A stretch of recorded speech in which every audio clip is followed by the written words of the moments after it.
ನಮಸ್ಕಾರ, ನಾನು ಚೈತ್ರ ರಾಜ್. ಬ್ಯಾಂಕಾಕ್ನಿಂದ ತಡರಾತ್ರಿ ಬೆಂಗಳೂರಿಗೆ ಸ್ಪಂದನ ಪಾರ್ಥಿವ ಶರೀರ ಆಗಮಿಸಿದೆ.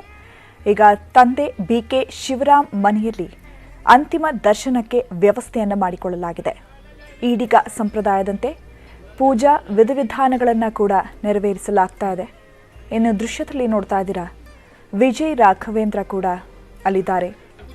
ಹಾಗೆ ಅವರ ಪತ್ನಿ ಸ್ಪಂದನ ಅವರ ಮೃತದೇಹವನ್ನು ಅಲ್ಲಿ ಇರಿಸಲಾಗಿದೆ. ಬಿಕೆ ಶಿವರಾಮ್ ಅವರ ಮನೆಯಲ್ಲಿ, ಅಂದರೆ ತಂದೆಯ ಮನೆಯಲ್ಲಿ ಈಗ ಪಾರ್ಥಿವ ಶರೀರವನ್ನು ಇರಿಸಲಾಗಿದೆ. ಸಾರ್ವಜನಿಕರ ಅಂತಿಮ ದರ್ಶನಕ್ಕೂ ಕೂಡ ವ್ಯವಸ್ಥೆಯನ್ನು ಮಾಡಿಕೊಳ್ಳಲಾಗಿದೆ. ಮಧ್ಯರಾತ್ರಿ ಬೆಂಗಳೂರಿಗೆ ಸ್ಪಂದನ ಮೃತದೇಹ ಆಗಮಿಸಿರುವಂಥದ್ದು. ಮಲ್ಲೇಶ್ವರಂ ನಿವಾಸದಲ್ಲಿ ಅಂತಿಮ ದರ್ಶನವನ್ನು ನೆರವೇರಿಸಲಾಗುತ್ತೆ. ಇವತ್ತು ಹರಿಶ್ಚಂದ್ರ ಘಾಟ್ನಲ್ಲಿ ಅಂತ್ಯಕ್ರಿಯೆಗೂ ಕೂಡ ಸಿದ್ಧತೆಯನ್ನು ಮಾಡಿಕೊಳ್ಳಲಾಗ್ತಾ ಇದೆ. ಮಧ್ಯಾಹ್ನ 2 ಗಂಟೆವರೆಗೂ ಕೂಡ ಅಂತಿಮ ದರ್ಶನಕ್ಕೆ ಅವಕಾಶವನ್ನು ಕೂಡ ಕಲ್ಪಿಸಿಕೊಡಲಾಗ್ತಾ ಇದೆ. ಇನ್ನು ಬ್ಯಾರಿಕೇಡ್ಗಳನ್ನು ಹಾಕಿ ಪ್ರತ್ಯೇಕ ವ್ಯವಸ್ಥೆಯನ್ನು ಮಾಡಿದ್ದಾರೆ ಪೊಲೀಸರು. ನೂಕುನುಗ್ಗಲು ತಪ್ಪಿಸೋದಕ್ಕೆ ಭಾರೀ ಭದ್ರತೆಯನ್ನು ಒದಗಿಸಲಾಗಿದೆ. ಮಧ್ಯಾಹ್ನ 2 ಗಂಟೆ ಬಳಿಕ ಶ್ರೀರಾಂಪುರದಲ್ಲಿರುವಂತಹ ಹರಿಶ್ಚಂದ್ರ ಘಾಟ್ನಲ್ಲಿ ಸ್ಪಂದನ ಅವರ ಅಂತಿಮ ಸಂಸ್ಕಾರವನ್ನು ನೆರವೇರಿಸಲಾಗುತ್ತೆ. ಮಲ್ಲೇಶ್ವರಂನ ಬಿಕೆ ಶಿವರಾಮ್ ನಿವಾಸದ ಬಳಿ ಅಂತಿಮ ದರ್ಶನವನ್ನು ಕೂಡ ಪಡೆದುಕೊಳ್ಳಲಾಗುತ್ತೆ. ಈಗಾಗಲೇ ಸಾಕಷ್ಟು ಗಣ್ಯರು, ನಟ ನಟಿಯರು ಕೂಡ ಆಗಮಿಸ್ತಾ ಇದ್ದಾರೆ. ಹಾಗೆ ರಾಜಕೀಯ ವ್ಯಕ್ತಿಗಳು ಕೂಡ ಇನ್ನೇನು ಆಗಮಿಸುವಂತಹ ಸಾಧ್ಯತೆಗಳಿದೆ. ಹಾಗೆ ಇದರ ಜೊತೆಗೆ ಈಡಿಗ ಸಂಪ್ರದಾಯದಂತೆ ಅಂತ್ಯಕ್ರಿಯೆಯನ್ನು ಕೂಡ ನಡೆಸಲಾಗುತ್ತೆ. ಹರಿಶ್ಚಂದ್ರ ಘಾಟ್ನಲ್ಲಿ ಅಗ್ನಿ ಸ್ಪರ್ಶದ ಮೂಲಕ ಅಂತ್ಯ ಸಂಸ್ಕಾರವನ್ನು ನೆರವೇರಿಸಲಾಗುತ್ತೆ. ದೃಶ್ಯದಲ್ಲಿ ನೋಡ್ತಾ ಇದ್ದೀರಾ, ವಿಜಯ್ ರಾಘವೇಂದ್ರ ಅವರ ಕಣ್ಣಿನಲ್ಲಿ ನೀರು ಜಿನುಗ್ತಾ ಇರುವಂಥದ್ದು, ಆ ನೋವು ಕಾಣಿಸ್ತಾ ಇದೆ. ಯಾಕಂದರೆ ಪತ್ನಿಯನ್ನು ಅಷ್ಟು ಪ್ರೀತಿಯಿಂದ ನೋಡ್ಕೊಳ್ತಾ ಇದ್ದವರು, ಅದರಲ್ಲೂ ಕೂಡ ಹೆಂಡತಿ ಅಂತಂದರೆ ಅವರಿಗೆ ಬಹಳ ಅಚ್ಚುಮೆಚ್ಚು. ಪ್ರತಿಯೊಂದು ಕಾರ್ಯಕ್ರಮಕ್ಕಿರ್ಬೋದು ಅಥವಾ ಯಾವುದೇ ಸಭೆ ಸಮಾರಂಭಗಳಿರಬಹುದು, ಹೆಂಡತಿಯನ್ನು ಬಿಟ್ಟು ಯಾವತ್ತೂ ಕೂಡ ಇದ್ದಿದ್ದೇ ಇಲ್ಲ. ಪ್ರತಿಯೊಂದು ಹೆಜ್ಜೆಯಲ್ಲೂ ಕೂಡ ಪತ್ನಿ ಸ್ಪಂದನ ಅವರು ವಿಜಯ್ ರಾಘವೇಂದ್ರ ಅವರ ಬೆನ್ನೆಲುಬಾಗಿ ನಿಲ್ತಾ ಇದ್ರು. ಎಷ್ಟೋ ಕಾರ್ಯಕ್ರಮಗಳಲ್ಲಿ ನಾವು ನೆನಪಿಸ್ಕೊಳ್ಬಹುದು, ವಿಜಯ್ ರಾಘವೇಂದ್ರ ಅವರು ವೇದಿಕೆ ಮೇಲೆ ಮಾತನಾಡ್ತಿದ್ದಾರೆ ಅಂತ ಅಂದರೆ ಅವರ ಪಕ್ಕದಲ್ಲಿ ಅವರ ಪತ್ನಿ ಯಾವಾಗಲೂ ಇರ್ತಾ ಇದ್ರು. ಎಷ್ಟೋ ಸಲ ಹೇಳಿಕೆಗಳನ್ನು ಸಹ ಕೊಟ್ಟಿದ್ದಾರೆ. ನನ್ನ ಪತ್ನಿ ನಾನು ಕುಗ್ಗೋಗಿದ್ದಂತಹ ಸಂದರ್ಭದಲ್ಲಿ ಅಥವಾ ನನ್ನ ಕೈಲಿ ಆಗೋದಿಲ್ಲ ಅಂತ ಇದ್ದಂತಹ ಸಂದರ್ಭದಲ್ಲಿ ನನ್ನ ಬೆನ್ನೆಲುಬಾಗಿ ನಿಲ್ತಾ ಇದ್ಲು. ನನ್ನ ಮನೆ ನನ್ನನ್ನು ತುಂಬ ಚೆನ್ನಾಗಿ ಮುನ್ನಡೆಸ್ಕೊಂಡು ಹೋಗ್ತಾ ಇದ್ಲು. ಜೊತೆಗೆ ಈಗ ಮುದ್ದಾದ ಮಗ ಶೌರ್ಯ, ಆತನನ್ನು ಕೂಡ ಅವಳೇ ಜವಾಬ್ದಾರಿಯುತವಾಗಿ ಬಳಸ್ತಾ ಇದ್ಲು. ಸಾಕಷ್ಟು ಕನಸುಗಳನ್ನು ಇಟ್ಕೊಂಡಿದ್ಲು. ಅದರ ಜೊತೆಗೆ ನನ್ನನ್ನು ಕೂಡ ಒಂದು ರೀತಿಯಾಗಿ 2ನೇ ಮಗನ ಥರ ನೋಡ್ಕೊಳ್ತಾ ಇದ್ರು ಅಂತ ಸಾಕಷ್ಟು ವೇದಿಕೆಗಳಲ್ಲಿ ಅಥವಾ ಸಾಕಷ್ಟು ಸಮಾರಂಭಗಳಲ್ಲಿ ತನ್ನ ಪತ್ನಿಯ ಜೊತೆ ಅಥವಾ ತನ್ನ ಪತ್ನಿಯ ಬಗ್ಗೆ ಸಾಕಷ್ಟು ಮಾತುಗಳನ್ನು ಆಡ್ತಾ ಇದ್ರು. ಆದರೆ ಇವತ್ತು ಅವರ ಪತ್ನಿ ಇಲ್ಲ ಅನ್ನುವಂತಹ ವಿಷಯವನ್ನು ಈಗಲೂ ಕೂಡ ವಿಜಯ್ ರಾಘವೇಂದ್ರ ಅವರಿಗೆ ಮಾತ್ರವಲ್ಲ, ಯಾರಿಗೂ ಕೂಡ ಊಹಿಸಿಕೊಳ್ಳೋದಕ್ಕೂ ಸಾಧ್ಯವಾಗ್ತಾ ಇಲ್ಲ. ಇದು ಒಂದು ರೀತಿ ಅರಗಿಸಿಕೊಳ್ಳಲಾಗದಂತಹ ವಿಷಯ. ಯಾಕಂದರೆ ಡಾಕ್ಟರ್ ರಾಜ್ ಕುಟುಂಬಕ್ಕೆ ಹೊಡೆತದ ಮೇಲೆ ಹೊಡೆತ ಬೀಳ್ತಾ ಇದೆ. ಒಂದು ಘಟನೆಗಳು ಮಾಸುವ ಮುನ್ನವೇ ಮತ್ತೊಂದು ಘಟನೆಗಳು ಮರುಕಳಿಸ್ತಾ ಇದೆ. ಮೊನ್ನೆ ಶ್ರೀಮುರಳಿ ಅವರು ಕೂಡ ಹೇಳಿಕೆ ಕೊಟ್ಟಂತಹ ಸಂದರ್ಭದಲ್ಲಿ ಅವರು ಕೂಡ ತಮ್ಮ ಬೇಸರವನ್ನು ವ್ಯಕ್ತಪಡಿಸಿದರು. ಯಾಕಾಗಿ ಪದೇ ಪದೇ ನಮ್ಮ ಕುಟುಂಬಕ್ಕೆ ಈ ರೀತಿಯಾಗಿ ಆಗ್ತಾ ಇದೆ? ಏನೋ ಒಂದು ವಿಷಯದಿಂದ ಚೇತರಿಸ್ಕೊಂಡು ಆಚೆ ಬಂದು ಇನ್ನೇನು ಸಂತೋಷವಾಗಿರಬೇಕು ಅಂತ ಅಂದ್ಕೊಳ್ತಾ ಇದ್ವಿ. ಆಗಲೇ ಈ ರೀತಿಯಾದಂತಹ ಘಟನೆ ನಡೆದಿದ್ದು ನಿಜಕ್ಕೂ ಕೂಡ ಗಾಯದ ಮೇಲೆ ಬರೆ ಎಳೆದಂತಾಗಿದೆ ಅನ್ನುವಂತಹ ಮಾತುಗಳನ್ನು ಆಡ್ತಾ ಇದ್ರು. ಇನ್ನು ಸ್ಪಂದನ ಅವ್ರ ಬಗ್ಗೆ ಹೇಳಬೇಕು ಅಂತ ಅಂದರೆ, ಒಳ್ಳೆಯ ವ್ಯಕ್ತಿತ್ವ, ನಗುಮುಖದ ಹುಡುಗಿ, ಯಾವತ್ತೂ ಕೂಡ ಯಾರಿಗೂ ಏರು ಧ್ವನಿಯಲ್ಲಿ ಮಾತನಾಡದೇ ಇರುವಂತಹ ಹುಡುಗಿ.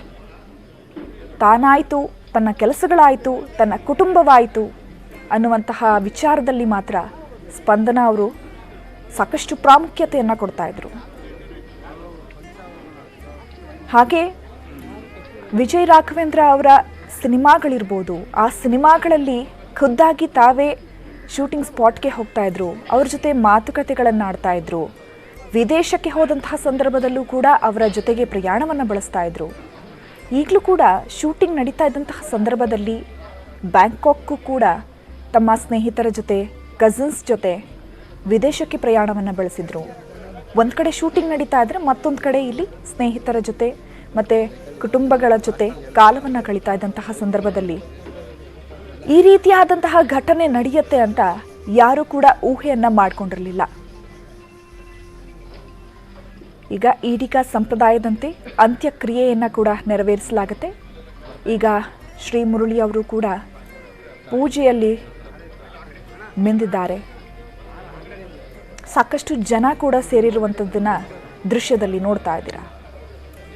ಸ್ಪಂದನ ಅವರು ಸಾವನ್ನಪ್ಪಿದ್ದಂತಹ 3 ದಿನಗಳ ಬಳಿಕ ಇದೀಗ ಪಾರ್ಥಿವ ಶರೀರವನ್ನು ಬ್ಯಾಂಕಾಕ್ನಿಂದ ಸಾಕಷ್ಟು ಪ್ರಯತ್ನಗಳು ಆದ ಮೇಲೆ ಈಗ ಪಾರ್ಥಿವ ಶರೀರವನ್ನು ಬೆಂಗಳೂರಿಗೆ ತರಲಾಗಿರುವಂಥದ್ದು. ಸದ್ಯಕ್ಕೆ ಸ್ಪಂದನ ಅವರ ತಂದೆ BK ಶಿವರಾಮ್ ಅವರ ನಿವಾಸದಲ್ಲಿ ಪಾರ್ಥಿವ ಶರೀರವನ್ನು ಇರಿಸಲಾಗಿದೆ. ಹಾಗೆ ಶ್ರೀನಾಥ್ ಅವರು ಕೂಡ ಬಂದಿದ್ದಾರೆ. ಹಿರಿಯ ನಟರು ಅವರು ಕೂಡ ಅಂತಿಮ ದರ್ಶನವನ್ನು ಪಡೆಯೋದಕ್ಕೆ ಬೆಳಗ್ಗೆಯೇ ಆಗಮಿಸಿದ್ದಾರೆ. ಇನ್ನೂ ಕೂಡ ಸಾಕಷ್ಟು ಸಂಖ್ಯೆಯಲ್ಲಿ ನಟ ನಟಿಯರು ಕೂಡ ಬರುವಂತಹ ಸಾಧ್ಯತೆಗಳಿರುವಂಥದ್ದು. ಯಾರಿಗೂ ಕೂಡ ಯಾವುದೇ ಮಾತುಗಳನ್ನು ಆಡಬೇಕು ಅನ್ನುವಂತಹ ಸಂದರ್ಭ ಕೂಡ ಅಲ್ಲಿ ಇಲ್ಲ. ಎಲ್ರಿಗೂ ಕೂಡ ಗಂಟಲು ಉಬ್ಬಿರುವಂಥದ್ದು. ಯಾಕಂದರೆ ಚಿಕ್ಕ ವಯಸ್ಸಿನಲ್ಲೇ ಈ ರೀತಿಯಾಗಿ ಹಾರ್ಟ್ ಅಟ್ಯಾಕ್ಗೆ ಒಳಗಾಗ್ತಾರೆ ಅಂತ ಅಂದರೆ ಯಾವ ಕಾರಣಕ್ಕೆ? ಅದರಲ್ಲೂ ಈ 30ರಿಂದ 40 ವರ್ಷದೊಳಗಿನ ವ್ಯಕ್ತಿಗಳೇ ಈ ರೀತಿಯಾಗಿ ಹಾರ್ಟ್ ಅಟ್ಯಾಕ್ಗೆ ಒಳಗಾಗ್ತಾ ಇರೋದು ಯಾಕೆ? ನಮ್ಮ ಲೈಫ್ ಸ್ಟೈಲ್ ಅಷ್ಟೊಂದು ಚೇಂಜ್ ಮಾಡ್ಕೊಳ್ಬೇಕಾ? ಈಗ ದೃಶ್ಯದಲ್ಲಿ ನೋಡ್ತಾ ಇದ್ದೀರಾ.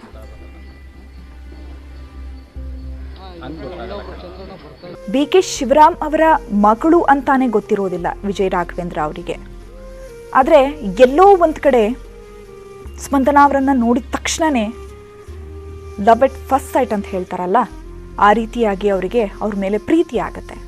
ಇದನ್ನು ಎಷ್ಟೋ ವೇದಿಕೆಗಳಲ್ಲಿ ಶೇರ್ ಮಾಡ್ಕೊಂಡಿದ್ದಾರೆ. ಯಾಕಂದರೆ ನಾವು ಯಾವತ್ತೂ ಕೂಡ ಈ ರೀತಿಯಾಗಿ ಅವ್ರ ಮೇಲೆ ಪ್ರೀತಿ ಆಗತ್ತೆ ಅಥವಾ ಇದೇ ಹುಡುಗಿಯನ್ನು ನಾವು ಮದುವೆ ಆಗ್ತೀನಿ ಅಂತ ಎಲ್ಲೂ ಕೂಡ ಅಂದ್ಕೊಂಡಿರಲಿಲ್ಲ. ನೋಡಿದ ತಕ್ಷಣ ನನಗೆ ಪ್ರೀತಿ ಆಯಿತು ಅಂತ ವಿಜಯ್ ರಾಘವೇಂದ್ರ ಅವರು ಸಾಕಷ್ಟು ಸಲ ಹೇಳ್ಕೊಂಡಿದ್ದಾರೆ. ಅದರಲ್ಲೂ ಕೂಡ ಸ್ಪಂದನ ಅವರು ಜಾಸ್ತಿ ಮಾತನಾಡುವಂತಹ ವ್ಯಕ್ತಿತ್ವ ಅಲ್ಲ, ಅಥವಾ ಜೋರು ದನಿಯಲ್ಲಿ ಅಥವಾ ಏರು ಧ್ವನಿಯಲ್ಲಿ ಮಾತನಾಡುವಂತಹ ವ್ಯಕ್ತಿತ್ವ ಅಲ್ಲ. ಸೊ ಆದರೂ ಕೂಡ ಒಂದು ರೀತಿಯಾಗಿ ಮೇಡ್ ಫಾರ್ ಈಚ್ ಅದರ್ ಅಂತ ಹೇಳ್ತಾರಲ್ಲ, ಆ ರೀತಿ ವಿಜಯ್ ರಾಘವೇಂದ್ರ. ರಿಜಾ ಲೋಕೇಶ್ ಅವರು ಮಾತನಾಡ್ತಿದ್ದಾರೆ. ಬನ್ನಿ ಏನು ಮಾತನಾಡ್ತಾರೆ ನೋಡೋಣ. ಸ್ಪಂದನ ನೋಡ್ತಾ ಇದ್ರೆ ಅವಳು ಇನ್ನೂ ಬದುಕೇ ಇದ್ದಾಳೆ ಅಂತ ಅನ್ಸುತ್ತೆ. ಆ ಮುಖದಲ್ಲಿರೋ ಕಳೆ ಒಂಚೂರು ಮಾಸಿಲ್ಲ. ದೇವ್ರು ಎಂಥ ಕ್ರೂರಿ ಅಂತ ಅನ್ಸುತ್ತೆ. ಒಂದು ಸುಂದರವಾದ ಸಂಸಾರನ ಹಾಳು ಮಾಡಿಬಿಟ್ಟ. ನಮ್ಮಂಥವ್ರಿಗೆ ಅಂಥ ಸಾವು ಬಂದರೆ ಮಲಗಿದ್ದಲ್ಲೇ ಹೋದರೆ ಎಂಥ ಸುಖವಾದ ಸಾವು ಅಂತ ಅಂತೀವಿ. ಆದರೆ ಇಷ್ಟು ಪುಟ್ಟ ಮಕ್ಕಳಿಗೆ ಈ ಥರ ಆದರೆ ಏನು ಮಾಡೋದು ಹೇಳಿ? ಆ ತಂದೆ ತಾಯಿಗಳು ಆ ನೋವನ್ನ ಹೇಗೆ ಭರಿಸ್ತಾರೆ? ಅವ್ರು ಸಾಯೋವರೆಗೂ ಅವ್ರಿಗೆ ಈ ನೋವು ಖಂಡಿತ ಜೊತೆಲೇ ಇರುತ್ತೆ. ಪ್ರತಿದಿನ ಪ್ರತಿ ಕ್ಷಣ ಅವ್ರ ನೋವನ್ನು ಅನುಭವಿಸ್ತಾನೆ ಇರ್ತಾರೆ. ಇನ್ನೇನು ಹೇಳೋಕ್ಕಾಗಲ್ಲ. ಆ ರಾಘುನ ದೇವರೇ ಕಾಪಾಡಬೇಕು, ಅವನ ಮಕ್ಕಳನ್ನ ದೇವರೇ ಕಾಪಾಡಬೇಕು ಅಂತ ಹೇಳ್ತೀನಿ. ಇಂಥ ಸಾವು ಯಾರಿಗೂ ಬರಬಾರ್ದು, ಇಷ್ಟು ಚಿಕ್ಕ ವಯಸ್ಸಿಗೆ ಬರಬಾರ್ದು ಅಷ್ಟೇ.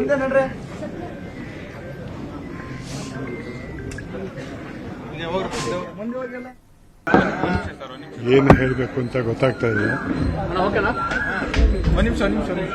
ವಿಧಿ ಮಗು ಯಾಕೆ ಏನು ಹೇಳೋಕ್ಕಾಗಲ್ಲ. ಆ ಮಗು ಆತ್ಮಕ್ಕೆ ದೇವರು ಶಾಂತಿ ಕೊಡಲಿ. ನಮ್ಮ ರಾಘು ವಿಜಯ ರಾಘವೇಂದ್ರ ಅವನಿಗೆ ಧೈರ್ಯ ದುಃಖನ ತಡ್ಕೊಳ್ಳೋ ಶಕ್ತಿ ಆ ದೇವ್ರು ಕೊಡಲಿ ಅಂತ ಬೇಡ್ಕೊತೀನಿ ನಾನು. ಮಗು ಯಾಕೆ ಅಸಾಗಲ್ಲ, ಅದರ ಆತ್ಮಕ್ಕೆ ಶಾಂತಿ ಕೊಡ್ತೀನಿ, ಶಾಂತಿ.